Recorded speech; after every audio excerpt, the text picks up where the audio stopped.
لوگوں سچی بات کرو، کیونکہ سچی بات جب تم کرو گے تمہاری بگڑی کو رب کائنات بنا دے گا، تمہارے معاملات کو بہتر کر دے گا۔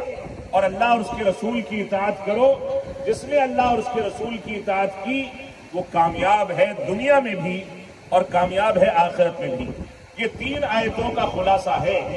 اس خلاصے کو ہم لے کر کے اس مجلس سے جائیں گے، اپنے خاندانوں میں لوگوں کو اس کا پاٹھ پڑھائیں گے، تب تو نکاح کی مجلس کا کوئی ثمرہ اور کوئی نتیجہ ہمارے سامنے ہوگا۔ اور یہی بنیادی مقصد ہے نکاح کے انعقاد کا، یہی بنیادی مقصد ہے 2 خاندانوں کو ایک کرنے کا، یہی بنیادی مقصد ہے 2 اجنبی لڑکے اور لڑکی کو ایک بندھن میں باندھنے کا، کہ اس بندھن میں بندھنے کے بعد بھی یہ تقوی اور پرہیزگاری، نمازوں کے قیام، تلاوت کلام پاک کے اہتمام، صحابہ کرام کے مقام کے اقرار اور مکمل طریقے سے قرآن و سنت اور منہج سلف اور منہج صحابہ کے مطابق زندگی گزاریں۔ یہی بنیادی پیغام ہے۔ یہ پیغام لے کر کے ہم کو ساری دنیا میں چلنا ہے، ہر خاندان کو جوڑنا ہے، ہر مجلس کا انعقاد کرنا ہے، ہر مسجد کو آباد کرنا ہے، ہر جگہ پر اللہ رب العالمین کی رضامندی کے لیے اسی مقصد کے تحت زندگی گزارنی ہے۔ یہ ہماری زندگی کا مقصد ہے۔ تو یہ 3 آیتوں کا خلاصہ ہے۔ دنیا کے اندر بے شمار تقریبات ہوتی ہیں، شادی بیاہ میں پیسے لٹائے جاتے ہیں، نشہ کرنے والے نشہ کرتے ہیں، شراب پیتے ہیں، بیڑی سگریٹ پیتے ہیں، اور نہ جانے کون کون سے ریت رواج اختیار کیے جاتے ہیں۔ لیکن اسلام کا پاکیزہ نظام یہ ہے کہ خوشی کے اس موقع سے بھی چند آیتوں کی تلاوت کریں، ایجاب و قبول کرائیں اور اس کے بعد ان کو رخصت کر دیں۔ یہ اسلام کا پاکیزہ نظام ہے، جس نظام کو سمجھنے کی ضرورت ہے۔ اب آئیے نکاح کی تقریب کا اہتمام کیا جاتا ہے۔ ان الحمد للہ نحمده ونستعینه ونستغفره ونعوذ بالله من شرور انفسنا ومن سيئات اعمالنا من يهده الله فلا مضل له ومن يضلل فلا هادي له واشهد ان لا اله الا الله وحده لا شريك له واشهد ان محمدا عبده ورسوله اما بعد فان خير الحديث كتاب الله وخير الهدي هدي محمد صلى الله عليه وسلم وشر الامور محدثاتها وكل محدثة بدعة وكل بدعة ضلالة وكل ضلالة في النار فأعوذ بالله السميع العليم من الشيطان الرجيم بسم الله الرحمن الرحيم يا أيها الذين آمنوا اتقوا الله حق تقاته ولا تموتن إلا وأنتم مسلمون يا أيها الناس اتقوا ربكم الذي خلقكم من نفس واحدة وخلق منها زوجها وبث منهما رجالا كثيرا ونساء واتقوا الله الذي تساءلون به والأرحام إن الله كان عليكم رقيبا يا أيها الذين آمنوا اتقوا الله وقولوا قولا سديدا يصلح لكم أعمالكم ويغفر لكم ذنوبكم ومن يطع الله ورسوله فقد فاز فوزا عظيما وقال النبي صلى الله عليه وسلم النكاح من سنتي وقال في موضع آخر فمن رغب عن سنتي فليس مني۔ عزیز گرامی عادل خان بن عبد الحکیم خان جو عبد الوحید خان صاحب کے پوتے ہیں، آپ کو عبد الحق خان صاحب کی بیٹی ندا خانم گواہوں اور ساری مجلس کی موجودگی میں اور لڑکی کے ولی یعنی اس کے والد کی اجازت سے ان کی موجودگی میں آپ کے عقد میں دی جاتی ہے، جس میں مہر کی رقم تقریباً 3 لاکھ روپے جو کہ سونے کے زیورات کی شکل میں 60 گرام سونے کے زیورات کی شکل میں ہے۔ کیا آپ قبول کرتے ہیں؟ قبول ہے۔ اللہ رب العالمین سے دعا کریں کہ اللہ رب العالمین اس جوڑے کو بابرکت بنائے، دونوں خاندانوں کو ایک دوسرے کے ساتھ مل جل کر کے ہنسی خوشی زندگی گزارنے، اسلامی تعلیمات پر عمل پیرا ہونے کی توفیق عطا فرمائے۔ اللہ رب العالمین سے دعا کریں کہ اللہ رب العالمین ان کو بڑوں کا احترام کرنے، چھوٹوں پر شفقت کرنے کی توفیق عطا فرمائے، اسلامی احکامات کی پابندی کرنے کی توفیق عطا فرمائے۔ ان کو اتنی صلاحیت عطا فرمائے کہ یہ دنیا میں بھی ترقی کریں اور دنیا میں جتنی دنیا کمائیں اس کو دین کے لیے صرف کریں۔ اللہ رب العالمین کو توفیق عطا فرمائے کہ اپنے رب کی بندگی کے حق کو سمجھ سکیں، توحید کے حق کو سمجھ سکیں۔ اللہ رب العالمین کو دنیا کے کسی بھی خطے میں رہیں تو نظر انداز نہ کریں، بھولے نہیں، بلکہ قرآن و سنت کے تقاضوں کے مطابق زندگی گزاریں۔